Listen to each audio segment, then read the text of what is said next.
All right, y'all, I've got some butter browning in a pan.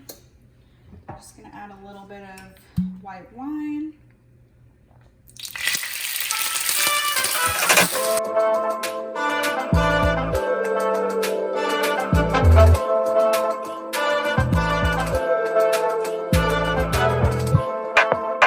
Hey y'all, welcome back to At Home with Allie. My name is Allie. I just wanted to say thank you so much for tuning back into my channel. So today I'm going to be preparing a grilled branzino for my husband and I for dinner. I have never made a whole fish before, but you know, I thought why not go ahead and give it a try and bring y'all along, see how I do it, maybe give you some tips and tricks along the way. The other day I actually had a girlfriend of mine from college text me asking me about how to cook fish, a whole fish, how to do it, and I've always wanted to, surprisingly never had. And I thought, you know what, if I'm giving her all these ideas and things to do, why not go ahead and film it and show y'all. All right, so let's get into it. All right, y'all, so this is branzino. It is a white fish. Correct me if I'm wrong, but I'm pretty sure it's from the Mediterranean. I just actually picked this up at Whole Foods and the butcher just left it whole, you know, cleaned out the whole inside for me. But it's just a mild white fish, really delicious, flaky, can kind of take on any flavors that you put in it. So I just wanted to show you what it looks like. I'm going to actually take off all of these fins and everything by leaving the head, leaving the tail as it is, just because I wanted to keep all the flavor and juices inside. So I will show you what I do. All right, so I'm going to start by just cutting off the little fins on the sides. And you could probably use a fillet knife for this. I don't have that, so bear with me as I try and get in here and try not to tear apart this poor little fish. And I'm gonna go ahead and try and take off these pokey little, I don't know what part of the fish this is, if I'm being completely honest, and I know you're supposed to, okay, getting a bigger knife. Let's try this without hurting ourselves. Be very careful. Actually, okay, that doesn't work. All right, round 3. I'm going to use my kitchen shears and cut through these bad boys.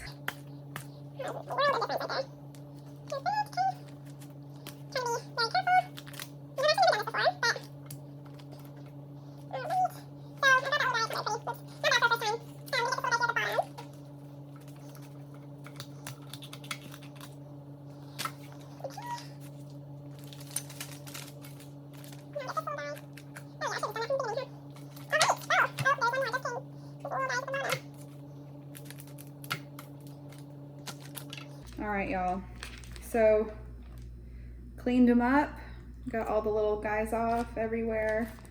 I've already washed him thoroughly just to get all the extra like blood and guts kind of out of there, rinsed him off. I do that with chicken too, but he is all clean and I'm gonna start stuffing him. All right, so I'm gonna be stuffing it with some herbs, lemon, some olive oil, stuff like that. Just a tip, make sure you roll out your citrus if you're gonna use lemon or lime. It just releases the juices, which is exactly what you want. Cutting off the end. So I'm just gonna make some slices.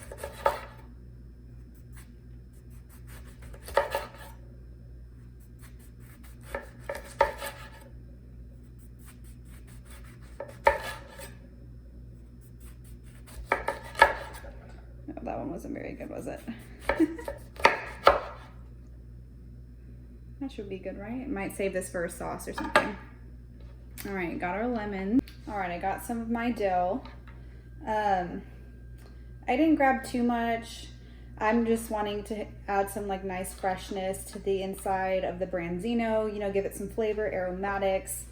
I decided to put it, the tip of the dill to the stalk, don't know if that makes sense, lengthwise like this. I'm gonna lay it inside the belly so that it will just lay lengthwise. I don't have to chop it. I don't want little tiny pieces. I want it all just to be kind of nestled in there like a little bundle. All right, y'all, I just wanted to share a quick tip how I keep my herbs fresh while I'm using them throughout the week. So I've got some thyme, some fresh basil, some lemongrass, and a big bunch of fresh dill, which is so beautiful and fragrant. So if you'll notice, I just put them in glasses or little jars with some water. I cut for like bigger herbs like this, or asparagus or celery, or really big leafy herbs like that that you need to keep for the week. I actually cut off about an inch or so from the bottom of the bunch when you get them, and I pour in some water and I just put them in little jars and just stick them in the fridge. It keeps them fresher longer like that. I don't really cut off anything for little herbs like this. I did for the lemongrass at the very bottom. It's already starting to go a little brown, but that's okay. Anyways, and lemongrass is just a grass that actually has a lemony flavor to it. It's not as intense as citrus, but you'll see how I use it. Just wanted to tell you. So I've got my lemongrass here, just taking a little stalk, cutting off the end that's hard. This part, I'm trying to do this without hurting myself. Just slicing it down the center in half, lengthwise. And that's essentially just to open it up and let all those delicious like lemony juices start flowing. I'm gonna do the same with this guy. Cut this guy in half.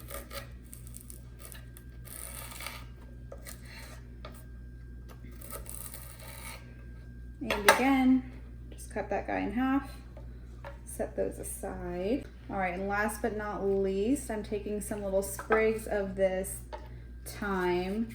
I'm sure, you know, you could use oregano, you could use rosemary, whatever you really want, but it's a more delicate fish, and to me, rosemary is a little bit more of like a meaty umami type of herb.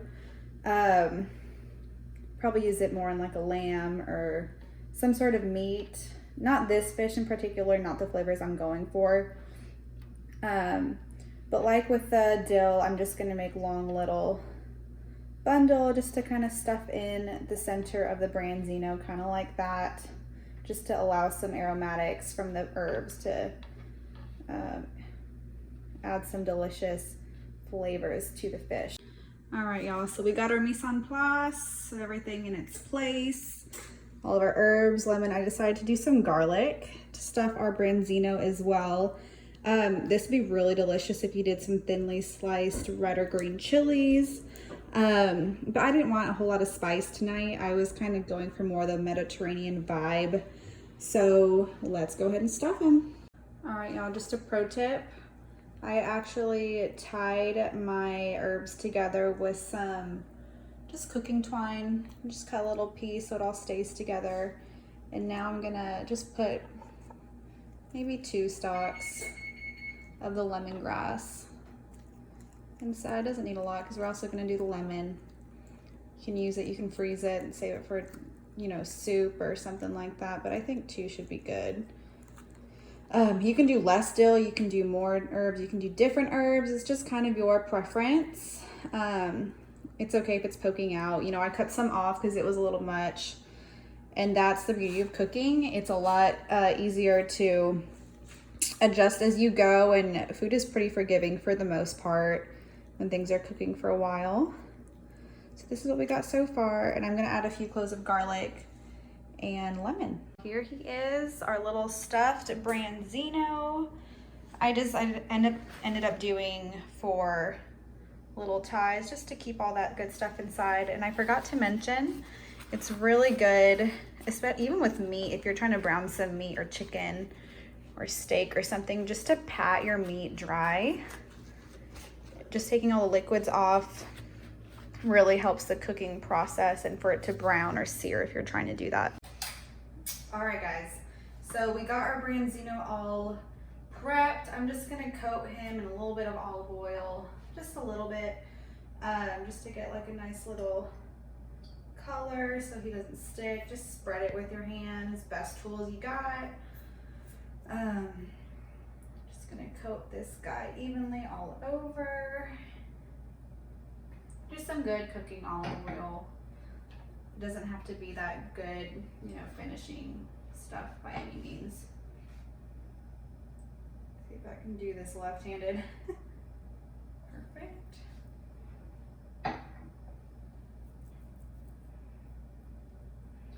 And I'm covering the head, the tail, just everything. You don't want any bits to burn, you know.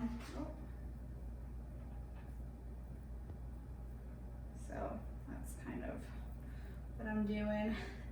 If any of your little bits of twine start coming undone, just move them back into place. No big deal.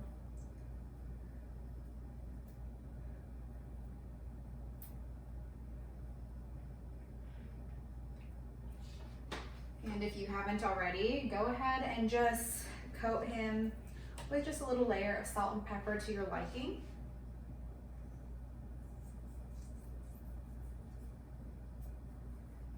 I don't think I mentioned it, but go ahead and put some salt on the inside of your branzino as well, and pepper.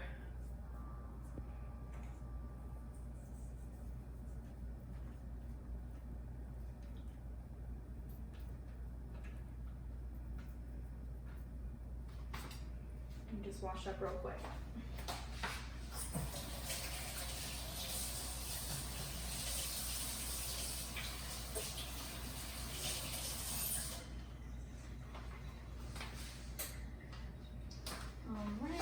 Fresh cracked pepper. I always prefer fresh cracked pepper over finely ground, depending on the recipe. It just has a more delicious flavor, I think. It's just fresh and a little spicy, peppery, and I just think it does a lot more. All right, so we got our potatoes all on the baking sheet. I'm just gonna make sure that they're all down flat so that some of them don't burn. Space them out as you need. You don't have to be too picky. Okay, so I'm going to dust them with a little bit of garlic powder.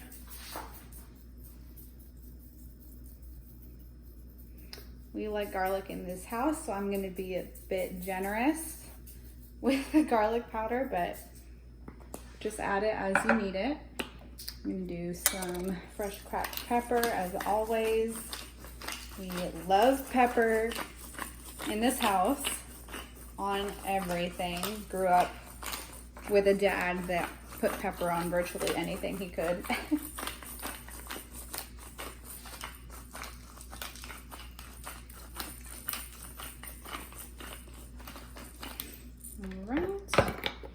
Pour some sea salt.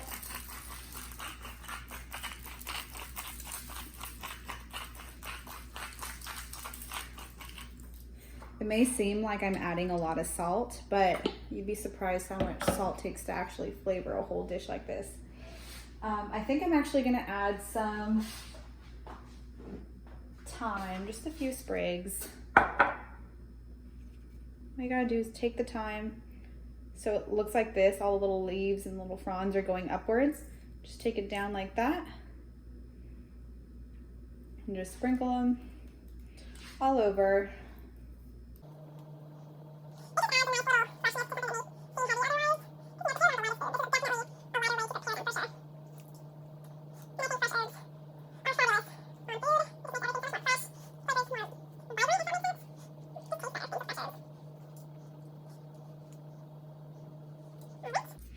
Last but not least, olive oil. And you could use like grapeseed oil, or if you like vegetable oil, but I like the flavor that it imparts.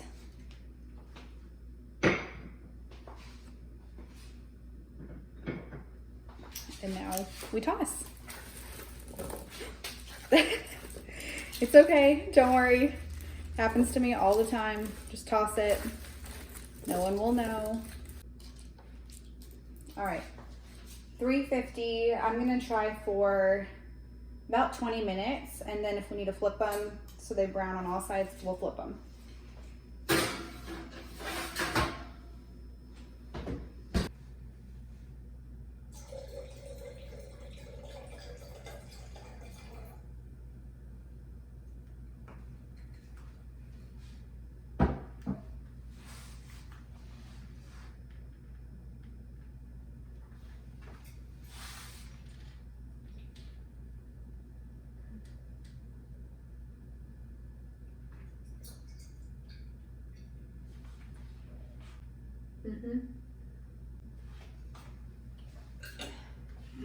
So good.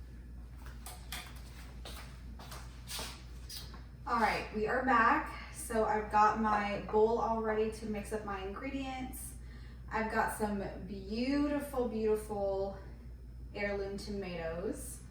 I've got my basil bag. I've got some Fontina cheese. It's like a soft cheese, somewhere around, kind of like a fresh, like a queso fresco, like a Spanish Mexican cheese. Not as soft as like a triple cream brie, not spreadable like a goat cheese, but not as hard as like a cheddar, or I don't know, not as soft as a mozzarella either. I wanted to use halloumi, which is a really delicious Greek cheese that you can actually grill in a pan, cook in a pan, but any cheese like that, of that slight softness will do. Just something a little mild, not something too intense. I've got some little mini cucumbers, a delicious shallot, which is in the onion family, but it's a lot more mild, a lot more delicate in flavor, and it would go really well with what I'm doing. And that little bit of lemon that I didn't use, I'm gonna use the rest of that just to make a delicious little, almost like a dressing.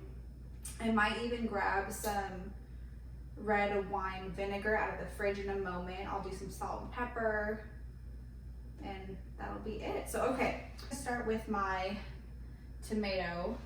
Now, if you know my husband, you know that he probably won't eat this, so this may just be for me, and that's okay.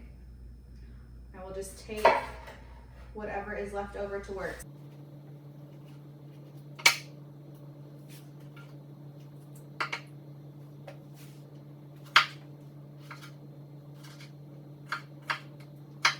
All right, onions or tomatoes are in. I think that's a good enough size tomato just for me. I'm not gonna go ahead and use that one. I think I'm gonna move on to the cucumber. And with these little guys, since it's not a full-size cucumber, I'm just gonna leave it like this. I'm not gonna chop it any smaller, maybe just like little rounds.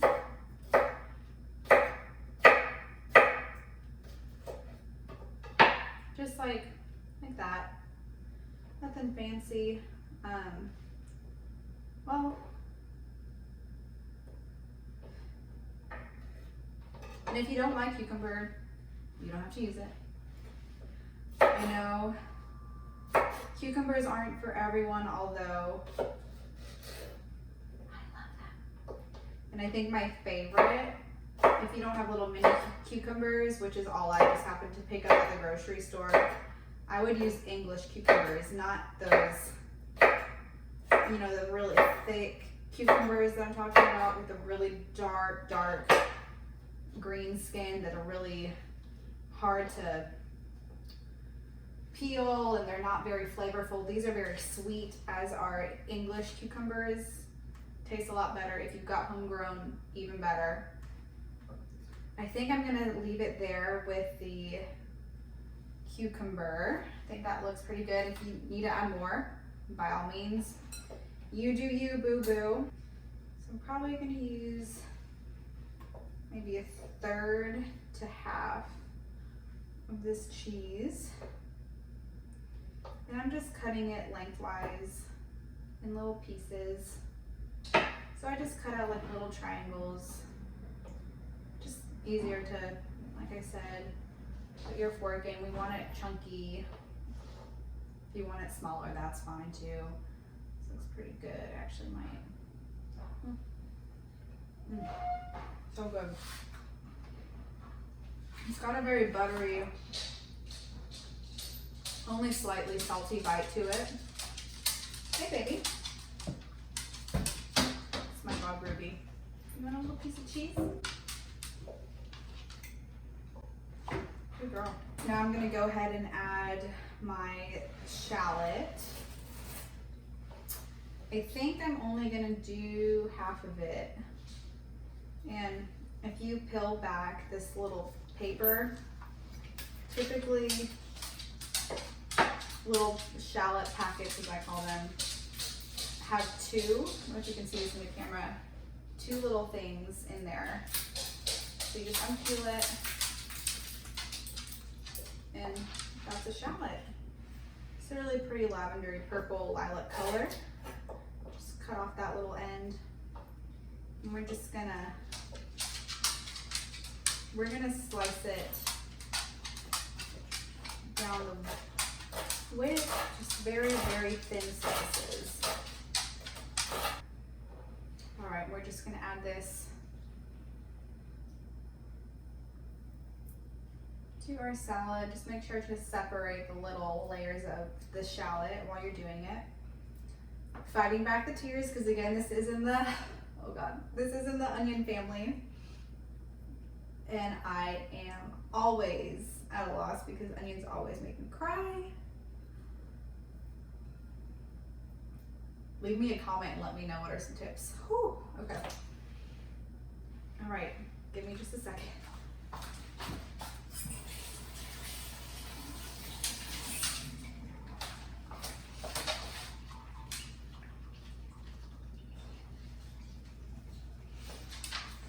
Okay, now I'm gonna go ahead and add probably like a quarter of a lemon, third of a lemon, something like that. Okay. I'm gonna go ahead and just like put my fingers underneath it and squeeze just so that it helps catch any extra pulp and seeds just like that.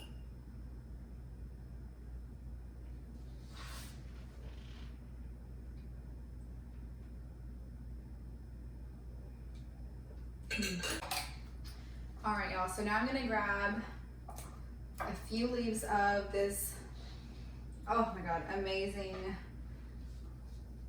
basil. There's something about basil that to me is so nostalgic and just so absolutely summery. It's just such a summer herb to me. Ever since I went to Italy, and I've loved growing it ever since. And it's just so fresh and aromatic, and it just makes me think of sunshine when I'm eating it, honestly. So I've got a little bundle here. I don't know if you can see what I'm doing, but I'm just gonna roll it up into a tight little bundle and just thinly slice it, almost like you're julienning it, if that's what that term is technically called, making little ribbons.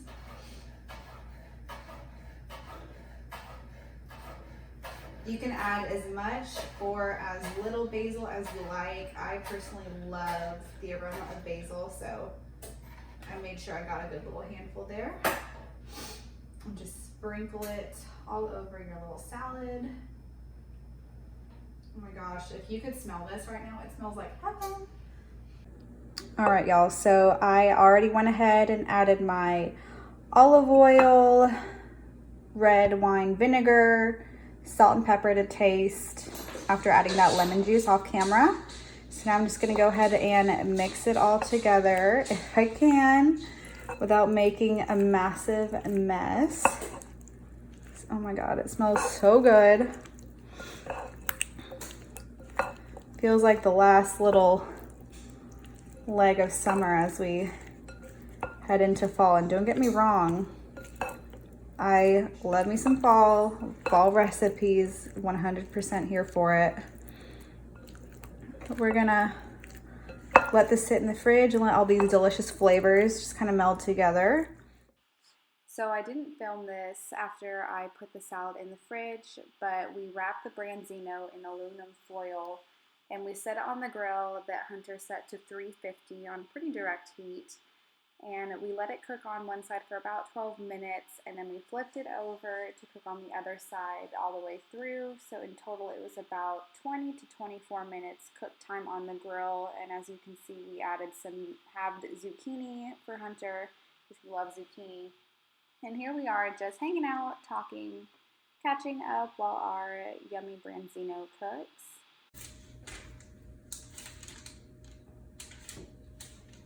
All right, I'm gonna add a stick of butter to our pan. Just gonna make a little white wine butter sauce just to top our branzino. If you want to dip your potatoes in it, you can. That'd be yummy. You could put this on the zucchini or broccoli or Brussels sprouts, whatever you've got.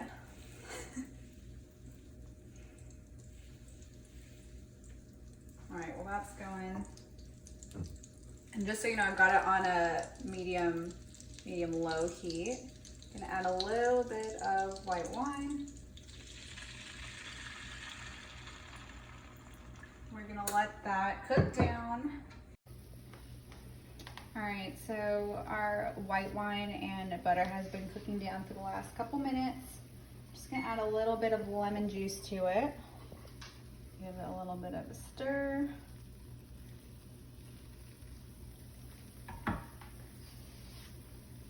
A little bit of salt, actually, not a lot.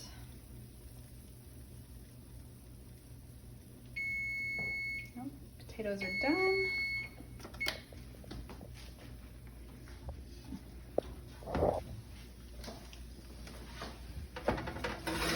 Oh, yum. Look at that. So I flipped them about 20-ish minutes and they've been cooking now for about, I'm gonna say 45 minutes. All right, y'all, I'm gonna go ahead and pour on the lemon butter white wine sauce. Yum. Gonna put some on your zucchini.